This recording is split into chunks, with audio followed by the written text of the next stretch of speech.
What are 7 ways, science-backed ways, to reduce your stress? That's what we're talking about. Get out your pen and paper, everybody. I'm Dr. Karyn. I've been doing this for over 25 years, and these strategies work. So whether or not you are an entrepreneur, you're a parent, you're a teacher, you're somebody in your 20s, you're starting your career, I don't care what age you are or what position you have, these are strategies that work, okay? So 7 practical ways, everybody, to reduce our stress. Number 1, stress is very correlated. It's just good for us to actually understand. So stress is very correlated with time management. A lot of times, people who actually are really great at managing and keeping their stress low, they're actually really phenomenal at managing their time well. So not for everybody, but they're highly correlated. So the first thing I want everybody else to do is to identify what are your priorities. Get out your pen and paper and really kind of map out what are the priorities that you actually have to do. So in business, we work with a lot with business leaders. We get everybody to really prioritize their top 3 priorities for the year, and then how that kind of cascades throughout the year. But you can also do this actually for your home life as well. I'm a wife. I'm a mother of twins, and I do the exact same thing on the personal side actually as well, kind of really identifying with what are my core priorities of things that actually what I want to get done. Okay, so that's number 1, is identify your priorities. Number 2, you then want to what I call roadmap it. And road mapping it, and I like to do this both in my business, but also my personal life, is I like to roadmap generally Sunday night, if not Monday morning. And so now that I know kind of my core priorities, things that actually I need to get done that particular week, road mapping is what I call it. It's where I kind of like look over the entire week, because every week is a little bit different. I speak at lots of different conferences, and I do podcasts and interviews, and we're coaching. We've got, so the calendar can look very different every week. And so why road mapping is really powerful for me is that I can kind of look over my week. I kind of now know what my priorities are. And then I can actually start figuring out, when am I going to get which task done at what point? And so I will do this both in the business side, in terms of kind of like really figuring out with when am I going to get certain tasks done, and I do it for the entire week. But then I do the same thing on the family side, okay? In the family side, so there's certain family tasks that I want to get done on the home front. So I will actually figure that, when am I going to get those tasks done also? And so I call it road mapping. It's kind of like I'm kind of creating a bit of a roadmap for actually the week. And the second, it takes about 10 minutes on the business side, about 10 minutes on the family side. And all of a sudden, once I have that roadmap, I can just literally feel my emotional state go, because my body then knows, my mind knows, I've got a place for everything. I can kind of see with when everything is kind of going to get done. Okay, so that is like number 2, is to actually roadmap it. And if you are enjoying this video, obviously, and I hope you are, make sure you subscribe to our YouTube channel. Make sure you check out our other YouTube channels, kind of our videos that we actually have on the channel. And the other thing, because stress is one of those core relationship leadership skills that's under that umbrella called emotional intelligence, we have a fabulous scorecard to help you measure your emotion management skills. And so what I want you to do is type in below skill. Okay, type in skill. Someone from our team will actually send you our free scorecard to you. And that's a fabulous free resource to kind of get you started in terms of actually starting to measuring your own emotion management skill. And obviously stress is part of that.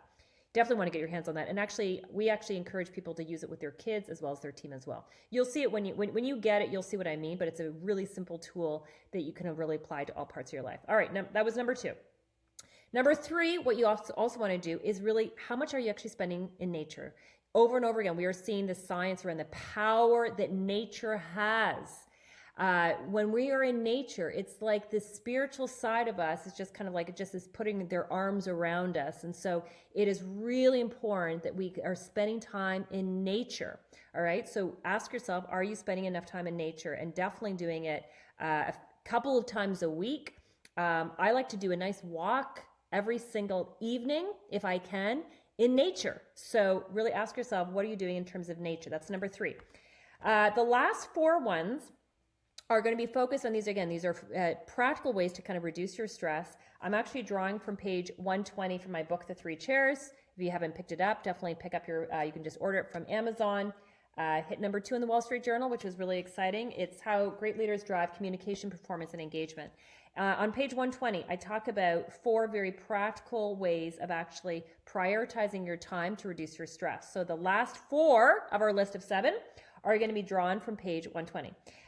So number 4 is you want to really maximize your energy and time. One of the first 2 or 3 different chapters in the book, I talk about the importance around having a daily routine. There are certain leadership relationship skills that are foundational, that are super important, that all of us actually have in our toolbox. And having a really solid daily routine is so incredibly important. We get our teenagers to do this. As a business owner, I do this. I get all of our teams to do this. I teach this in our leadership coaching company. So you really want to kind of figure out what is your daily routine that is really going to help you in terms of perform at your very highest, but it's also going to give you time for refueling. So that is number 4, everybody, is really try to maximize your energy and dial in a really solid daily routine. Number 5, we've probably heard this before, but I'm going to say it again, is really try to set boundaries and start saying no. Earlier today, I was talking to one of my clients who is feeling very stressed, and I said to him, I said, what are some of the things that are currently on your schedule that you can just, it's going to be a quick no, or no thank you, as I like to say. There's certain things that we've maybe said yes to, or maybe we haven't even said yes to, but we're kind of thinking about it. And you want to try to reduce your schedule and your commitment, so you're being very focused on your priorities. I'm saying yes to my priorities, and I'm saying no to things that are not my priorities. And so you want to really think about, and that's number 5, is setting boundaries and saying no.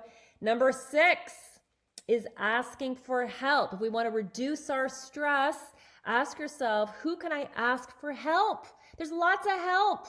You know, we've got podcasts and we've got videos, we've got books, you know, there's TED Talks, there's like lots of different ways we can kind of get some help. We can ask a teacher, a counselor, a mentor, a neighbor, a family member, a friend, you know, really having the courage to ask for help. If you've seen my TED Talk, you would know that a huge game changer for me when I was struggling with my learning disability in high school and really kind of making that first big move forward in terms of my own academic progress was putting my hand up and asking for help.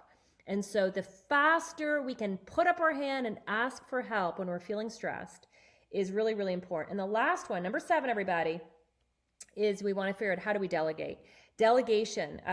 Research from Gallup found 70% of the workforce is not working to its full potential because a lot of us struggle with delegation. I get that. I am part of that.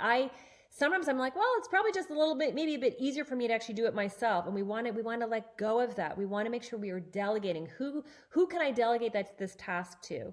And not only is it really good for us, it reduces our stress, it really is empowering for the next generation. So think of it in both parts of your life. In your business, your professional life, who can I maybe delegate to, but also at home. Are there certain jobs at home that you really could start delegating to either a family member or actually bringing somebody in to actually delegate to? And all of those 7, you put them all together, and also what we have are 7 very practical science-based practices and tools that we can do to reduce our stress and increase our well-being that helps us be a better leader, a better parent, manager, spouse, friend. So these are practical tips for all of us. Make sure you sign up for our YouTube channel, and I look forward to seeing you at one of our other videos.